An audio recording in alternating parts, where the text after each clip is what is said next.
In this episode of Gareth Jones on Speed, I don't drive to Wales in a car because I'm already there!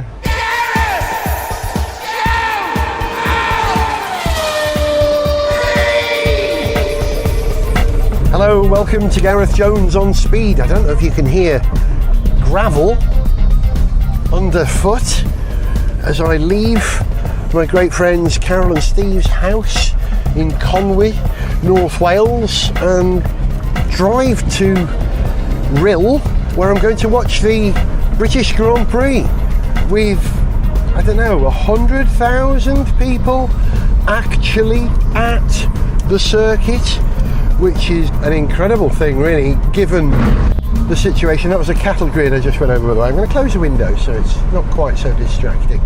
Yes, welcome to a special on location edition of Gareth Jones on Speed. I've been up in Wales for a week now. I came up on, or rather over, from London last Sunday, left London and drove to Porthcawl in South Wales. That's why I said over. I went west rather than north to my part of North Wales, which is where I normally find myself heading when I've got a car to review. And I've got a car to review. It doesn't sound very interesting when I tell you what it is, but it is actually a genuinely interesting car. The car is a Hyundai i30 Premium, and this is the bit where it gets interesting, because Hyundai, yeah, we know what Hyundai do, they do a good job. i30, yeah, good solid hatchback in the sort of Golf Focus class. Okay, but not necessarily super interesting. But there's no N after the i30. Now that's where the N becomes interesting. The N, the performance sub-brand that Hyundai use. Now it's not an N, it's a 48 volt mild hybrid, and it's those last three bits, 48 volt mild hybrid, which turn this car from being what's probably a perfectly good car into a really interesting car. The engine is a 3-cylinder petrol turbo. It's tiny. I'm trying to think what the last 3-cylinder car I drove. I used to own a car with a 3-cylinder engine a long time ago. I had a Suzuki Cappuccino with a tiny 660cc 3-cylinder turbo. And this car is a turbo 3-cylinder, but it's of 1 litre in capacity, so it's more useful. It's carrying a bit more body than a Cappuccino, and it's assisted by a mild hybrid drive. Now, mild, what are they trying to tell us here? Well, what's all this about? Well, it's a hybrid, but it's a hybrid that can't run purely on electric drive. The electric drive is only electric assistance in this car, and more importantly, energy recovery. I may have said this on the programme before, but I almost don't see any reason for any petrol engine car, or some diesels, not to have energy recovery these days. We understand energy recovery so well that it seems an absolute travesty that when you roll down a hill, you're not collecting that extra energy and storing it to reuse it under acceleration when you need it.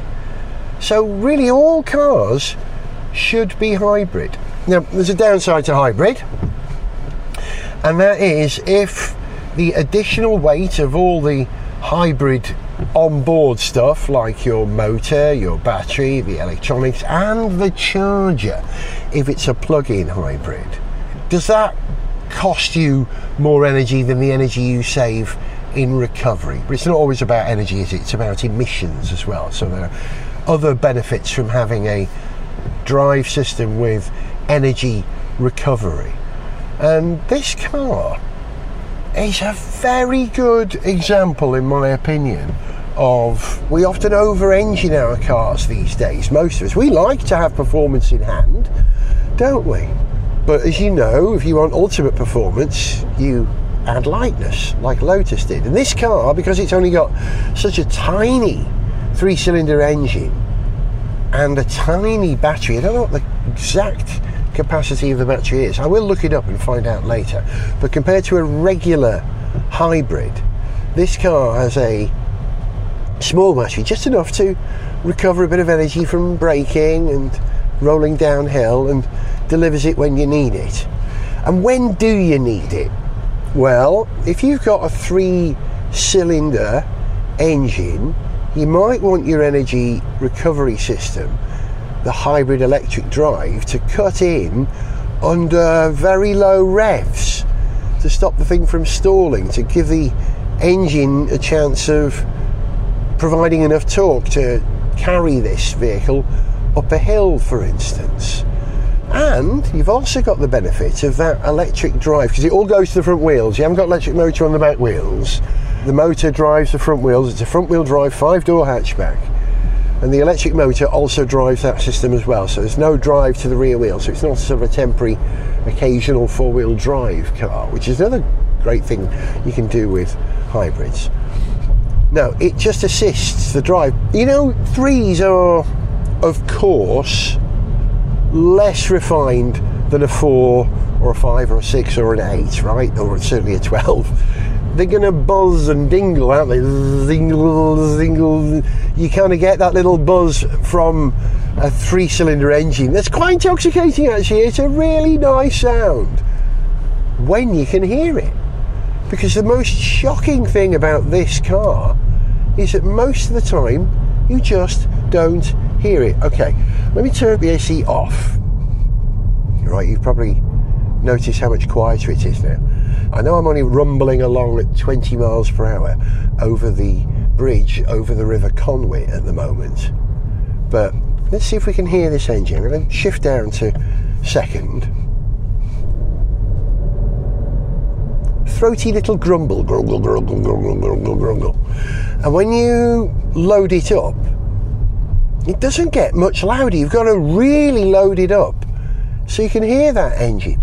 And I think that's probably because the electric drive sort of smooths out some of those vibrations. It helps that engine go round with less bangs. Do you know what I mean by that?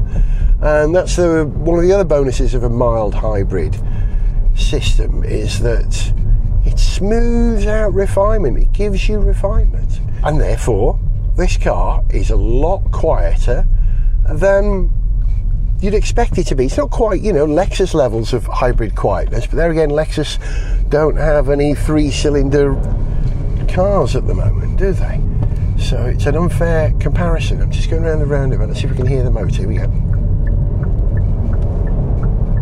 It's there, but listen, the indicator, it's a lot louder than the engine.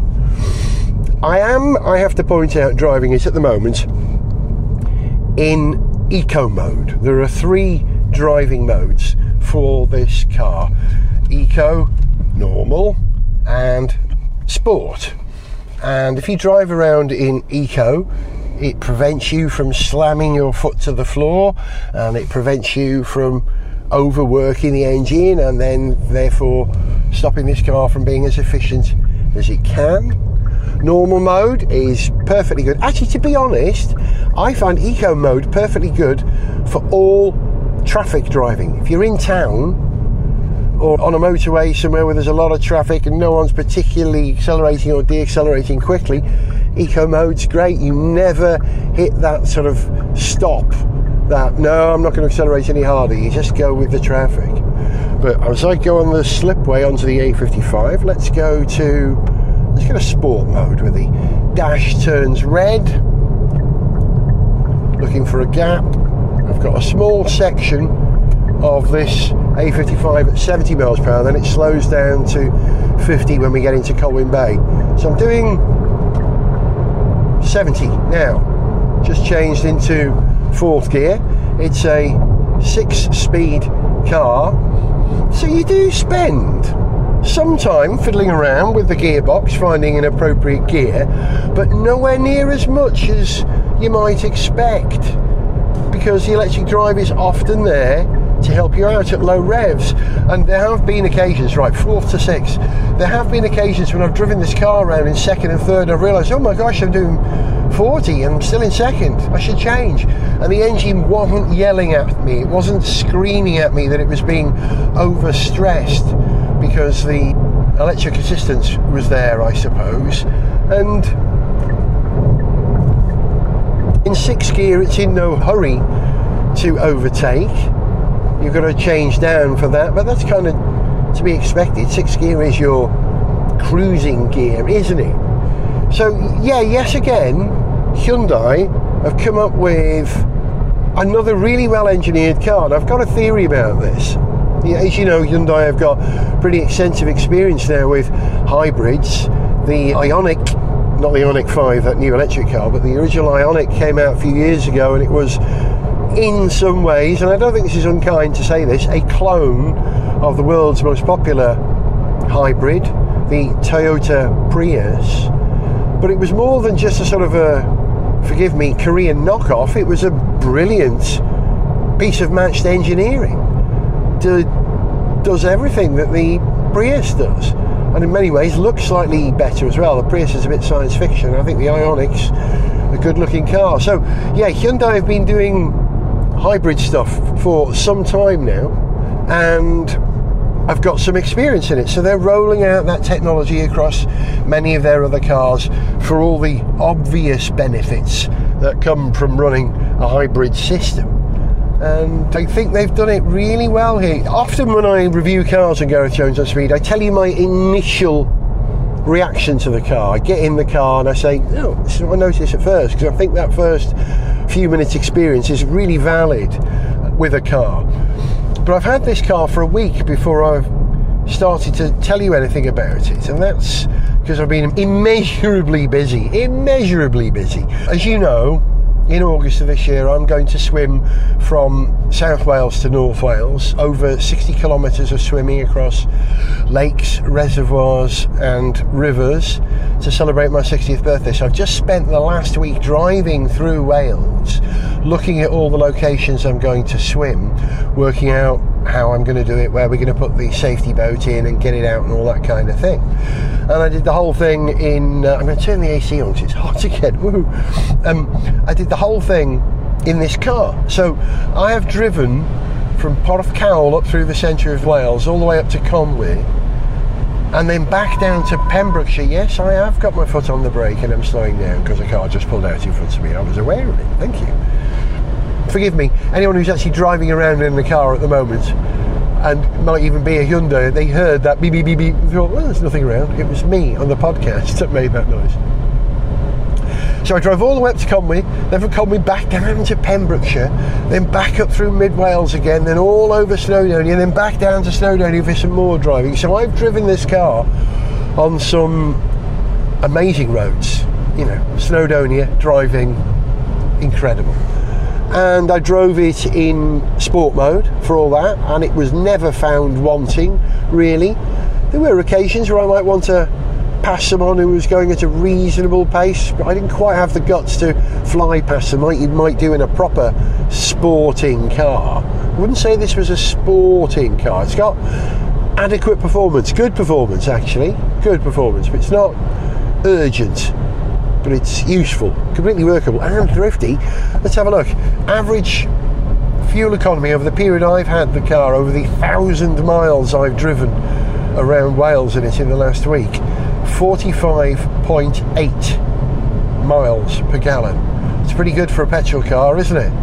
It's not the sort of 50s and 60s that you might expect to get from a diesel, but it's a petrol car, and it's been deeply satisfied for that reason. I mean, it was a lovely thing. And again, when the traffic did get a bit busier in Wales and I was in a queue like I am now doing 50, just pop it in eco mode or normal mode, and it's a really stress-free car. I think that's one of the bonuses of this car. It's one of the highlights of this car. Stress-free.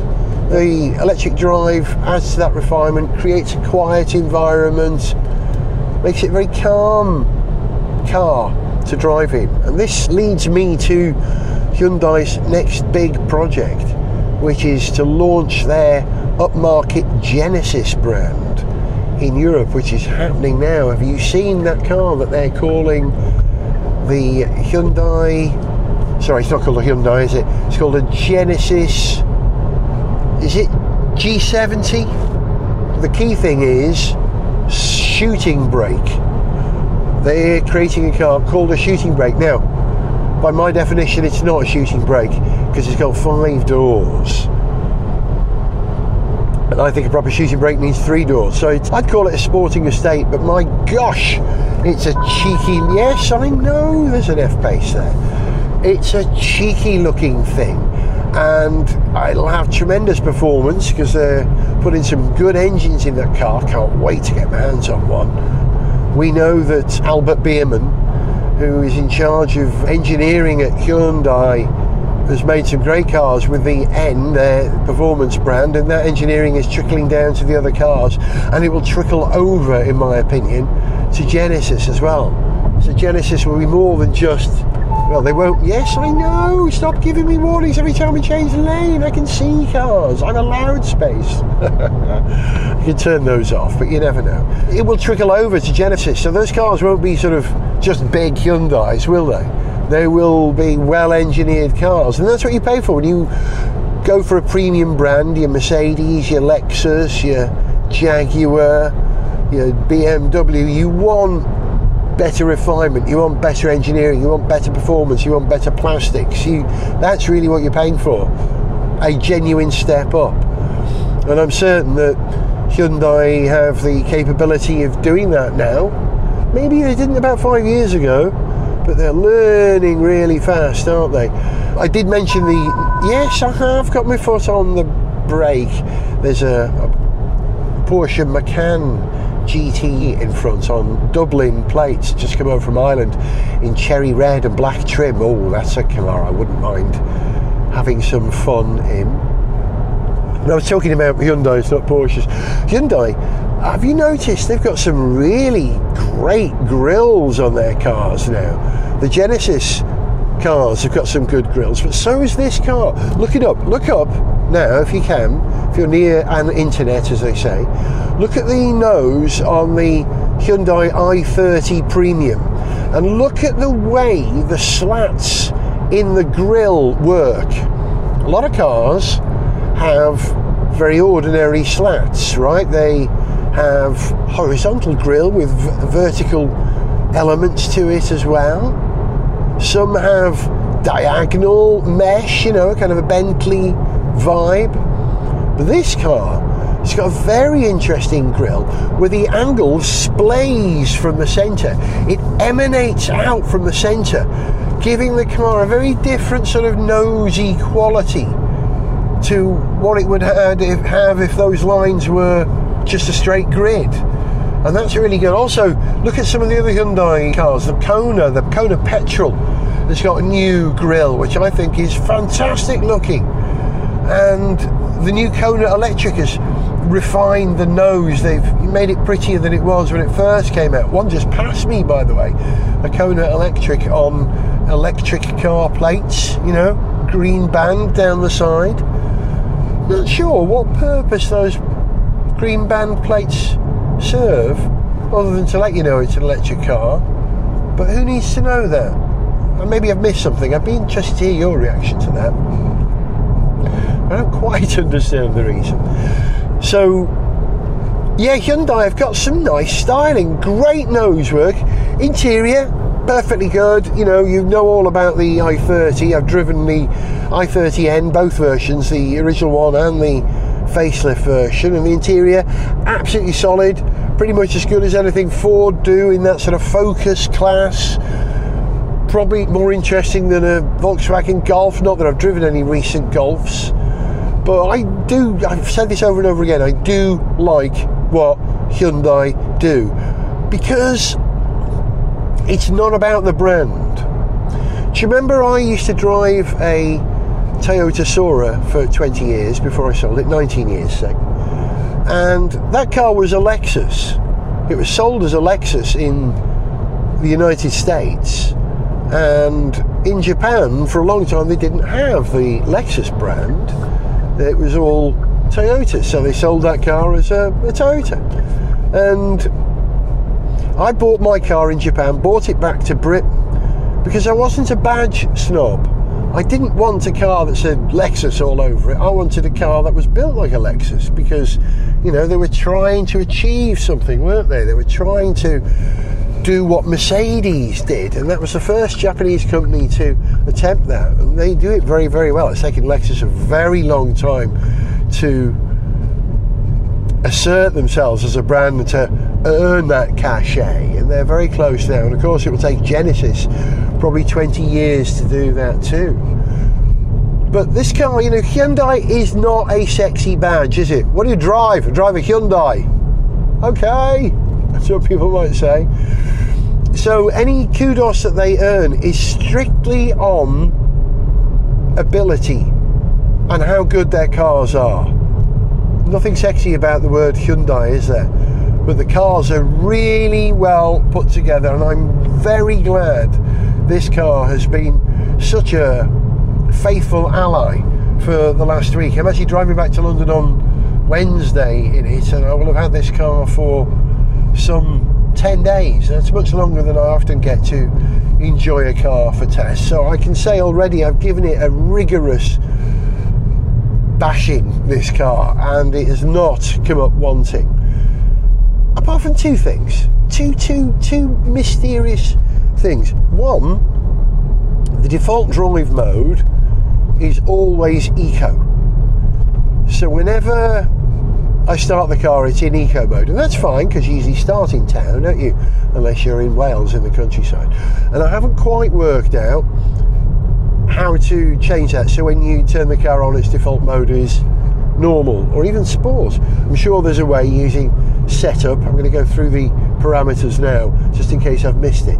Setup on the dash, vehicle setup,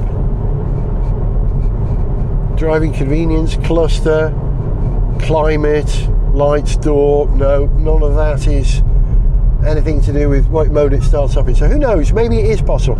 If it isn't possible, that's annoying. If it is possible and I haven't worked out how to change it, simply, that's a little bit annoying. These are all tiny things. And the other one was that I've had tyre sensor warnings happen twice on this car, where it's been trying to tell me, please check your tyre pressures, and you have to pull over a garage, check the tyre pressures, which are all good, and then press that reset button to store the correct tyre pressures that you've put in.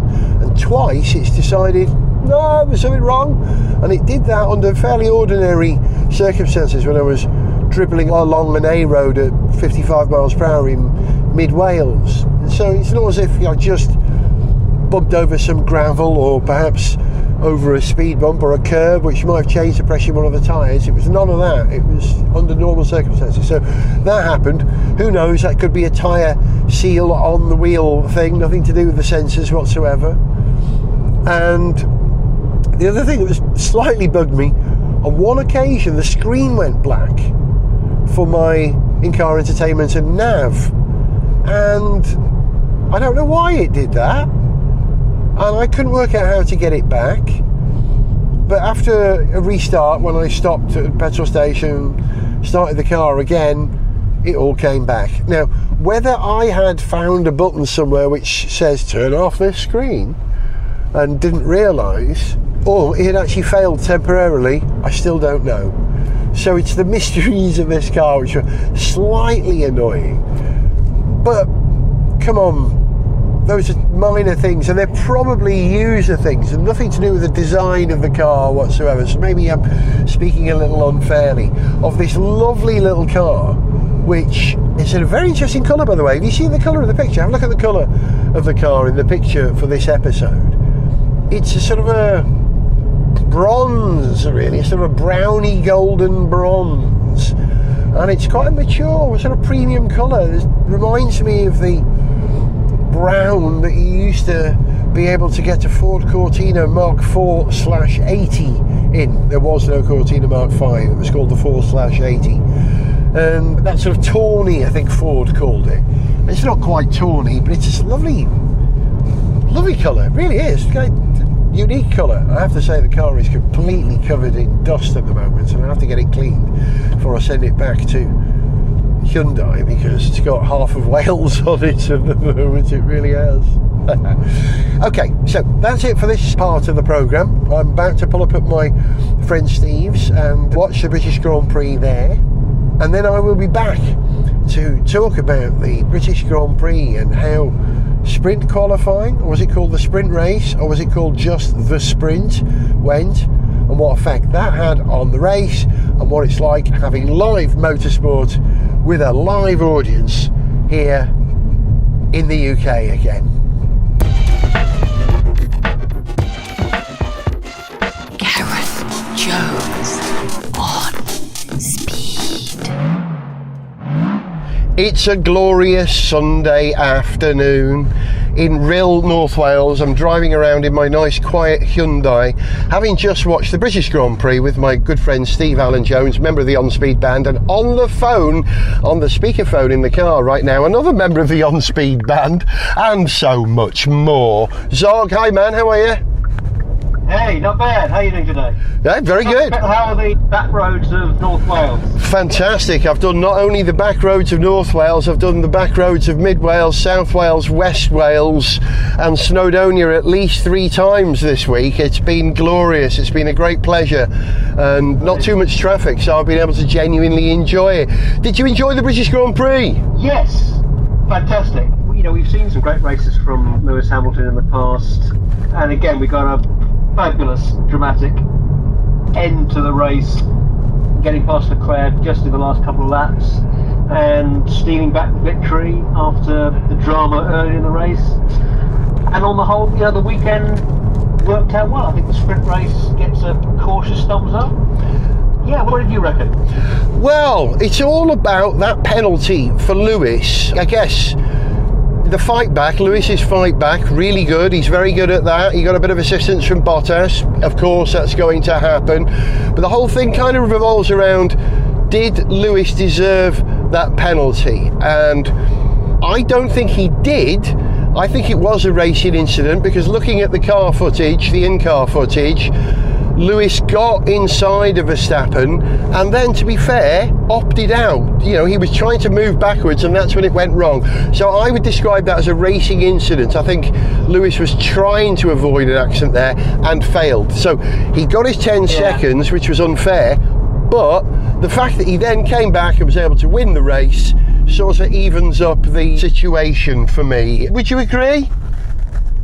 Yeah, I mean, I think that penalty was a very close call. I mean, the first thing to say is obviously that if he hadn't got the penalty, if they just said, okay, it's a racing incident, no further action, then we'd have just had the same result, Lewis winning the race, but without the drama of the last few laps when it wasn't clear whether he'd get past Leclerc.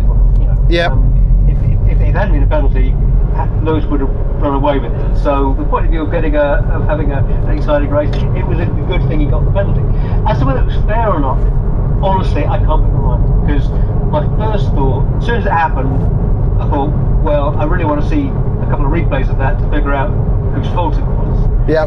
Then, like you, when I saw the replay from Lewis Hamilton's point of view, it looked to me like it was Verstappen's fault, because it looked to me as if Verstappen had moved across the front of Hamilton's car, and Hamilton hadn't been trying to run him wide or anything like that. On the other hand, things are happening very, very quickly. Very quickly in that movement and in that corner. There's no room for any error. It's centimetres difference between nice clean move and disaster. It sounds to me like you agree with Christian Horner's viewpoint on this. That's not a place, they're going far too quickly, this is a dangerous place to be putting a wheel up the inside, but that's part of the risk of Formula One. It's supposed to have an element of that about it, isn't it? Yeah, it's a racetrack, Yes, indeed. It may be a tricky corner to overtake on because of the speed there, but it's a reasonably wide corner on a racetrack. You're allowed to overtake there, but also if you're going to overtake there, you have the responsibility to do it cleanly and safely. If the stewards, having looked at it in detail, felt that it was Lewis's fault. Yeah, in the end, I think they're probably right. You know, it's a very, very, very fine judgment, and maybe the fact that they only gave a 10-second penalty. Yep. As opposed to a position loss. Just how close the position was. You know, because in the end, the fact that it certainly didn't seem to me like Lewis was being in any way reckless. You know, up to the point where they came together, I thought the two of them were giving a magnificent display of skillful, hard, respectful racing. Yeah. You know, it was two drivers at the top of their game, fighting hard in what they knew was a critical stage of the race. Lewis probably just judged it a little bit wrong in that moment, in that split second, and as a result, Verstappen was out. It's reasonable that Hamilton gets a penalty in that case, but it's also reasonable that it doesn't ruin his race. Yes. The fact that he's able to come back and win is a credit to his skill as a driver and to Mercedes as a team. Yep. Yeah, so in the end, it's a tragedy for Verstappen, because to have had the two of them fighting tooth and nail for the whole of the race rather than just for the first lap would have been a treat. I described the race on Twitter to someone as a bit like a sort of a classic British cucumber sandwich, where the middle bit was arguably the least interesting part of the thing, you know what I mean? We had a good start, we had a good end, but the middle was a bit cucumber sandwich. I actually, for the first time in ages whilst watching a Grand Prix, I had a 10-minute nap. I must admit I lost a few laps. And oh, good grief. Yeah, it's very unusual. So, I mean, there are other circumstances. I've had an intense week of enormous physical activity. It's incredibly hot here in North Wales, and I just drifted off into a lovely summer afternoon stupor for a little while. But also, you may notice the atmosphere, the sound has changed slightly. That's because I've pulled over rather than drive around. I can't drive around with the windows closed. It's just too hot here in Sunnyville. So I've pulled over, got the AC on and got the windows open to try and improve my temperature quality and also the record quality, hopefully, for this part of the programme. I'm sure you've got a lovely view from whichever little lay-by you pulled into. Yeah, I've actually pulled into, I'll tell you this, you'll appreciate this, I've pulled into the car park at the Tallardi Hotel in St Asaph. Now, St Asaph is the town where I was born, but also my rock and roll career was born here. This is the place where I played my very first gig as a bass player, as any musician, in, I think it was 1977, when I was in a band called Backseat. So, yeah, a very important place for me. Completely off topic. So you're about to go and stick a blue plaque up on the venue. Got a little. Please tell me that's true. I should do that. I'm going to make a blue plaque. A little one. That's a great idea. Listen, let's talk about the build-up to the race, because what do we call it? Do we call it the sprint? Do we call it the sprint race? Or do we call it sprint qualifying? Have they decided on its official title? I mean, I've been calling it the sprint race because you have qualifying on Friday. It may be a different kind of qualifying, but it's qualifying. Then you've got your sprint race on Saturday, and then you've got your Grand Prix on Sunday. And going into the weekend, I wasn't quite sure what to expect. I was very open-minded about this sprint race idea, but you tinker with formats at your peril, and it's just as easy to end up with something that's gimmicky and silly and doesn't work than something that actually adds to the event. I mean, maybe it's easier to screw it up than to prove it. And I thought the previous format, or the current qualifying race format, works well. So you take a risk when you mess with it. But for me, it worked. It meant that we had more action and more entertainment over the weekend, basically, and that surely is the objective. It didn't make, in a sense, a huge difference to the positions that everyone started in on Sunday. We had a starting grid that was very similar to the starting grid of the sprint race, but we had a bit of a shake-up there, which is surely what you want that race to do. Yep. Now, what we had was a little bit more of the downside, the fuzzy end of the lollipop for Perez, in that he made a mistake and it cost him dearly. That's good, isn't it? Bringing that double jeopardy back. I think it is good. It's tough on Perez, who I'm a fan of as a driver, but it doesn't seem to be a bad thing that you have this sprint race. If you're going to have some other thing in your race weekend format, something like this, where you have a quick race that gives teams and drivers a chance both to take advantage of other people's mistakes and to capitalise whenever another team or driver is not doing their best, capitalising on opportunities, but also you've got a chance to screw things up, to make a mistake, and if you don't do your job properly, it's going to cost you in the race on Sunday. I think there might actually be a very real need for that as well, Zog, because since the introduction of runoff areas with tarmac surfaces or bitumen macadam surfaces, allowing cars back into the race, historically if you made a mistake in Formula 1 you were beached and out of the race. So that element of jeopardy has already drifted away from a lot of circuits in Formula 1, and to bring the jeopardy back by, there's another stage before you can sort out the position for the start of the big race where you have another chance to mess it up, brings that jeopardy back. I like that. Yes, apart from, Zog, you're good with maths, you'll understand this question, I hope. So apart from the random factor where we lost Perez, how significant was that shake-up of the difference of the starting positions for the big race? Was it like a 5% or a 10% change?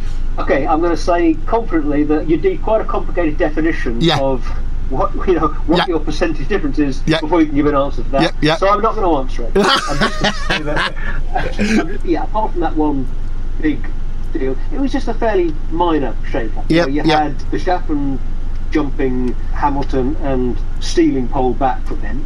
Another couple of drivers, I think Alonso notably, were able to make up a few places and got themselves further up the grid. I think it's too soon to make any confident grand statement about whether the sprint race format is a good thing or a bad thing. It's a cautious thumbs up. First time out, it looks good. It seems to have improved the weekend a bit. But let's see how future events go. So far I like what I see. Yeah, I think you're right. It didn't make it any worse, did it?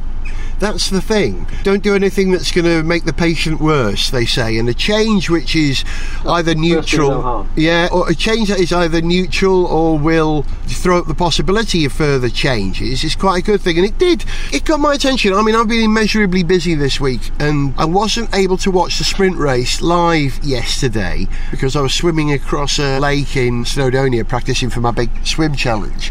And I have to focus on that because it's inevitable. But I did know that I could watch it on Channel 4 immediately afterwards on their online demand service. So as soon as I got back to base, I was able to watch it. I didn't know the result, and I really enjoyed having something on a Saturday to watch in addition to qualifying that I've already had on the Friday, and that was extra value for money from Formula 1. But the one thing I would say about the sprint race was that it was potentially too long. 100 kilometres, wasn't it? 60 miles, 62 miles, 17 laps, and most of the action happened in the first 2 laps. So why not make that sprint qualifier simply 4 or 5 laps? That sense of the final shuffle, here we go. I mean, my first reaction to that is 4 or 5 laps just isn't enough. It would just be too much like, I don't know, just a... Like qualifying when there's a bunch of... If you're going to add a whole other stage to this weekend, I think anything less than half a dozen laps is a little bit too Mickey Mouse. I want to see a bit more running time than that. I think 10 laps is about the minimum for me that it would seem worth getting the cars out on track for. 10, maybe a dozen laps. It doesn't seem too long to me, but I can absolutely see the argument for... you're going to achieve most of what you'd achieve with a 17-lap race, with a 12-lap race. If you think about it, there are penalties in the sprint race, because if you can improve your qualifying position from the previous qualifying session by 4 places, great on the start, but if near the end of the race you're thinking, is it worth me risking passing this one guy just for 1 place better on the grid for the big race, you might take a conservative approach, so it throttles racing once that initial hurly-burly is over from the start, which is why I advocate a shorter race. But maybe you're right, maybe 10 might be more like it. I wonder if they're going to mess with it in any way. They probably will, won't they? Well, I'm sure that at some point this year they'll have a very careful look at the race distance and the format there. Obviously, one of the things they're trying to do this year with just having the 3 events where they have the sprint race is to see how it works. So I'm sure it's not going to be an all or nothing internal proposition. Either we're going to do this sprint race thing in exactly this way, or we're not going to do it. If they have a think about it, have a talk about it between the teams and everybody else involved, if they decide that we like this, but actually that race is a bit too long, we want it a bit shorter, that's what they'll do, and that's what they'll change to next year. So yeah, let's see what happens. Let's have a quick talk about some of the other drivers today, because there were, apart from Verstappen having a tough afternoon and will be ruining lost potential results, Leclerc was a bit unlucky, I thought. Yeah. Leading for so much of the race, but having a little bit of engine trouble, maybe he'd have been able to hang on to it if they hadn't had the little niggles that they were having. Ferraris have won at Silverstone on a number of occasions. They often go well there, fairly high-speed circuit. And I think if Leclerc won today, the Silverstone crowd would have given him enough respect, I'm certain of it. And I agree. That would have been great in some ways. But the fact that Lewis did it was crazy entertainment. But sorry, I don't want to talk about Lewis. We talked about him.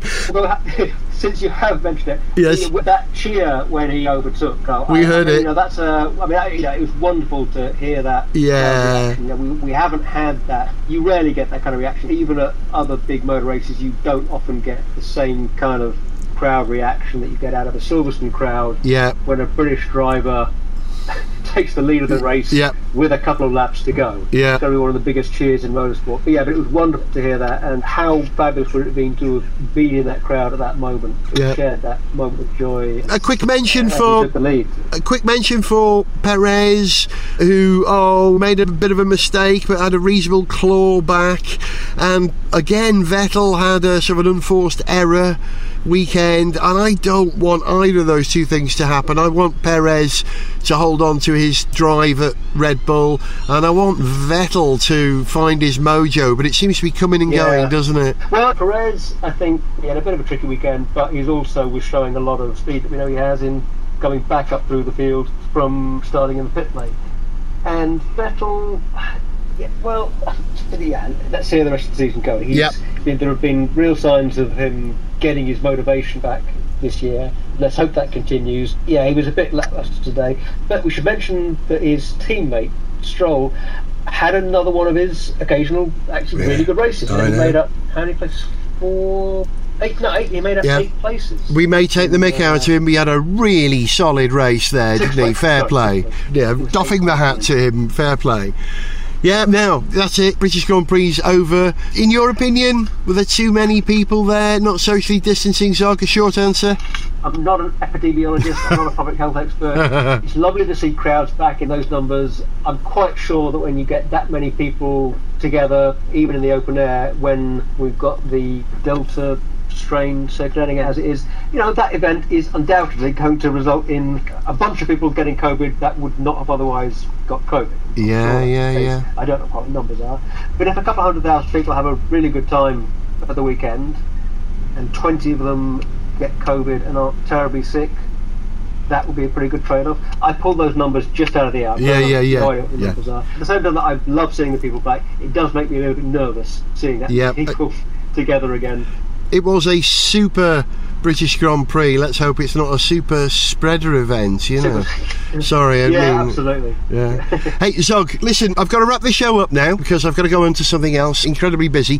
But I just want to flag up something for you and our listeners. The next episode of Gareth Jones on Speed will be our summer music compilation. That will last for 3 weeks, and it will cover the period in which I'm doing this swim across Wales throughout August. And then towards the end of August, there will be an episode of the show that, Zog, you're going to make without me, yes? Yes, we're going to do another show while you're off gallivanting around wherever you're gallivanting around. Yeah, and there will be much gallivantisation going on. Days of water in Wales. Yeah, in the wet stuff mostly. Most of my time my head underwater. So thank you. I've only missed 2 shows in 400 and something episodes over 16 years, so I think my credit is probably good with the rest of the team, I hope. Give you a bit of time off. Yeah. Good to catch up this afternoon. Enjoy the sun. Yeah, enjoy the summer, everybody. Enjoy the summer music compilation.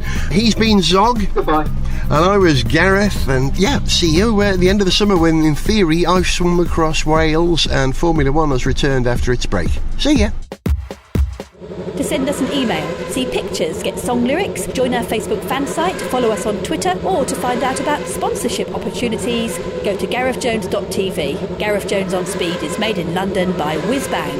Gareth Jones on Speed!